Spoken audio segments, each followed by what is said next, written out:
Quando a gente pensa assim, hoje se fala muito de transhumanismo.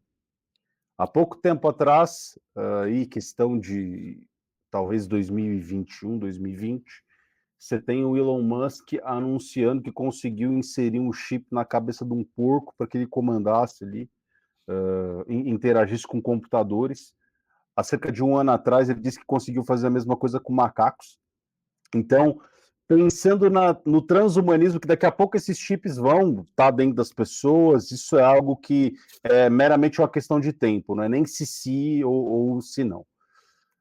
Essa transcendência da natureza humana, então, um conceito de imortalidade através da tecnologia, né?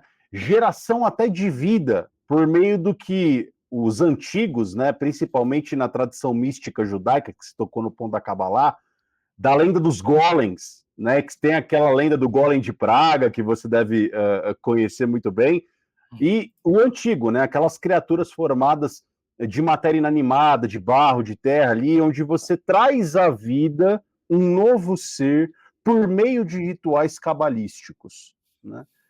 E eu acredito que a ponte com o transhumanismo que a gente vai enfrentar hoje e da grande tentação da antiga serpente contra Eva, sereis como deuses, é o nosso grande desafio hoje de lidar como igreja e como comunidade cristã contra essa gnose que pode destruir a própria natureza humana. Né? E eu gostaria que você falasse a respeito disso, porque eu ouvi você falando a respeito disso dentro do teu livro, e eu acho que assim é o apogeu da discussão moderna do que a gente está falando de ciência, gnose e um confronto destrutivo potencialmente até a nós, né, a nossa fé, né, a nossa igreja como um todo. Exatamente. Cara, é perfeito isso aí que você falou da questão dos sereis como deuses. Inclusive, no meu canal, eu fiz uma playlist intitulada Gnosticismo e Transhumanismo, onde eu parto do seguinte ponto. Logo no primeiro episódio, eu vou tratar da simbologia gnóstica para tratar de transhumanismo. Porque qual que é a grande discussão? Né? Se você pegar os autores transhumanistas, e aqui tem um que vem ao nosso auxílio, o nome dele é Rean Parvulescu, onde nos artigos dele ele diz o seguinte: olha, nós estamos aqui numa discussão entre bioconservadores e bioprogressistas. O que são os bioconservadores? Aqueles que, vai vendo, são aqueles que querem preservar a estrutura naturalista do ser humano. Quando eu falo estrutura naturalista, é aqui considerar o ser humano apenas como causas naturais. E os bios são aqueles que querem realmente isso aí que você acabou de apontar, imortalidade através da tecnologia, tá? E a grande discussão deles era o quê? Era a pauta ética. Como nós vamos embasar o transhumanismo de tal forma que ele tenha apego psicológico habitual na vida das pessoas. Então nós precisamos de um aporte que transcenda o próprio transhumanismo, só que o embarque, que o abarque. Essa é uma grande discussão transhumanista. E eles acharam isso aonde? Olha, existem outros artigos deles também dizendo o seguinte: o cristianismo não dá certo. O cristianismo não tem compatibilidade com o transhumanismo. Só que as religiões orientalistas, as espiritualidades, melhor dizendo, orientalistas têm. Sobretudo o budismo. Com a questão do que? O que os transhumanistas estão buscando, que eles chamam de singularidade. Sim. Singularity. Eles estão buscando isso. E qual religião, ou espiritualidade, melhor dizendo, trará essa questão da singularidade com outro nome? O nome de Atman. Que é o Atman? É a centelha divina, é a singularidade transhumanista, a superação da contingência por métodos da bio e da nanotecnologia, com um embasamento espiritualista o quê? Da New Age. É por isso que eu defini o transhumanismo, que tem como matéria, o transhumanismo é o quê? É um movimento imperial, tá?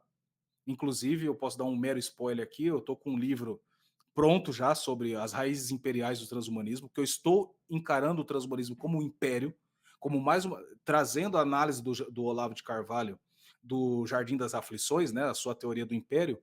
Eu estou tentando aqui dar uma continuidade até a tese do professor, trazendo o império transhumanista, porque é um império, é uma tentativa de império mais uma vez, de reerguer um império que tem como matéria a nano e a biotecnologia e como forma substancial a New Age. Tá? Uhum. Então, quer dizer, traz essa questão do que da New Age para o quê? Porque já é uma prática espiritual consolidada, consciente ou inconscientemente em todo o Ocidente. Você vê isso na Europa, cara. Você vê aqui no Brasil, você vê na América Latina, esse movimento orientalista é assim entranhado na vida das pessoas. E aí você joga o quê? Você joga essa influência o quê? Na nano e na biotecnologia, com essa busca da singularidade, da superação dessa vida contingente, da vida finita, através do quê? De processos ascéticos. Isso é o que diz o quê? O processo oficial das espiritualidades, do budismo e tudo mais. Então, o que você faz? Você substitui o processo original do budismo, da teosofia por aí, e você implanta no lugar disso o quê? Qual é o processo ascético? O processo ascético para superar essa condição é o quê? É a tecnologia. A tecnologia substitui os exercícios ascéticos originais, mas mantém o núcleo da espiritualidade ocultista. Isso é o transhumanismo. E o transhumanismo eu vou ainda mais além. Essa nós podemos dizer que é a parte formal. Agora, a prática é que é o seguinte, as pessoas já têm uma concepção transhumanista no seu dia a dia. Por quê? Porque tem essa concepção de que nós vivemos mais no mundo digital, no mundo de aparências digitais, onde você precisa estar todo momento nesse negócio, onde a sua vida ela se resume a isso. Ou seja, nós não trabalhamos mais com o conceito de animal racional e animal político, tal como entendia Aristóteles e tal como foi formada a nossa civilização. Não. Você tem agora o animal tecnológico. Você transforma a artificialidade para fugir da realidade concreta. Uhum. Então, a artificialidade tecnológica é como que um processo ascético de libertação do mal que é a realidade. Porque a realidade é que ela nos aprisiona, ela nos diminui, nos torna seres fracos. E apenas o mundo tecnológico que eles estão falando até de transferência da consciência para um computador. O que é isso? É Uhum. um processo de libertação. Então, nessa playlist eu trato todos esses conceitos de Maia como o mundo como ilusão, a libertação, esse processo que eu estou dizendo agora, e a iluminação. A iluminação para os gnósticos é o quê? É quando o sujeito ele já se diluiu, ele já se esvaziou no concepção gnóstica e já tem uma identificação com a divindade suprema. No caso transhumanista, o sujeito ele já vive no mundinho plenamente digital, ele não tem contato mais com a realidade, ele não sabe mais o que é o contato com a realidade, e ele diluiu o seu eu nessa crença de que a vida tecnológica, meramente tecnológica e artificial, é a salvação da sua vida. Assim, ele não tem que arcar com o quê? Com as coisas que o aliena, a convivência, né? A vida normal. Porque isso são o quê? Processos alienantes que impedem com que ele se liberte. É a Uhum. superestrutura do lado marxista. E do lado transhumanista é o quê? A vida normal, ou seja, que precisa ser superada. O transhumanismo Uhum. é mais uma materialização do gnosticismo em proporções imperiais. Porque o Sim. quê? É a China, meus amigos. A China, ela vem atropelando para se tornar um grande império. Se tornar não, é um grande império, não é? Uhum. Uhum. Que vem engolindo tudo. E outra, uma coisa que eu sempre estava falando no meu canal sobre isso, para planos menores, Gabriel, o transhumanismo como uma forma também de que governantes, sejam conservadores ou não, terão de utilizar certas tecnologias e certas coisas da China, por exemplo, que são coisas inevitáveis. Até se ele quiser ser eleito, porque senão ele vai ser tratado como o quê? Retrógrado, atrasado, medieval, obscurantista, arcaico. Então, até mesmo os Uhum. governantes conservadores vão ter que ter planos de governo que atendam essas demandas das novas tecnologias. No plano econômico, mesma coisa. É uma coisa que eu estava falando no meu canal recentemente. O empresário que quiser contratar ou ter uma empresa de médio e grande porte, sobretudo grandes empresas, mundo corporativo, de capital aberto, meus amigos, a economia transhumanista está aí. Se você não adotar certas coisas, você está fora. E falando de transhumanismo, não pega apenas o lado tecnológico. A ideologia de gênero é uma agenda transhumanista, certo?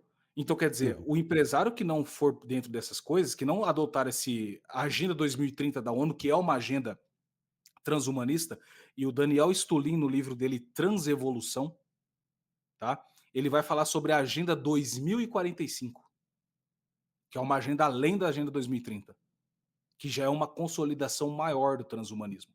Então, aqueles que não se adequarem estarão fora. Isso já é uma realidade. A inteligência artificial é uma realidade. E aí você Uhum. precisa ter uma análise da inteligência artificial de fundamento e de prática. Porque quem não está utilizando inteligência artificial hoje em dia? Impossível, todos os algoritmos utilizam, não tem o que fazer. Pois é. Então, assim, como que nós vamos lidar com essa questão, a bater no fundamento, mas saber que na prática, cara, todo mundo aqui tem uma profissão, tem um ganha-pão. E futuramente, meus amigos, aqui, do goleiro ao ponta esquerda, do servente até o. Todo mundo vai ter que se virar para saber utilizar pelo menos um pouco disso, tá? É uma Uhum, realidade, não tem jeito. Não tem jeito. Então, quer dizer, isto, do jeito que está, o Digicash, tudo aquilo que a gente acreditava que era teoria da conspiração antigamente, né? É uma realidade concreta. Está debaixo do nosso nariz. Nós estamos vivendo isso. Se isso não tem proporções imperiais, eu não sei o que mais tem. uhum, Então, assim, uhum, é, como você disse, é a grande cartada do momento, tá? E a resposta ao transhumanismo ocidental que vem através do eurasianismo não é lá muito melhor, não. Porque bebe das mesmas fontes. É uma coisa que é um trabalho que eu e o Christian De Rosa estamos fazendo de mostrar isso para as pessoas.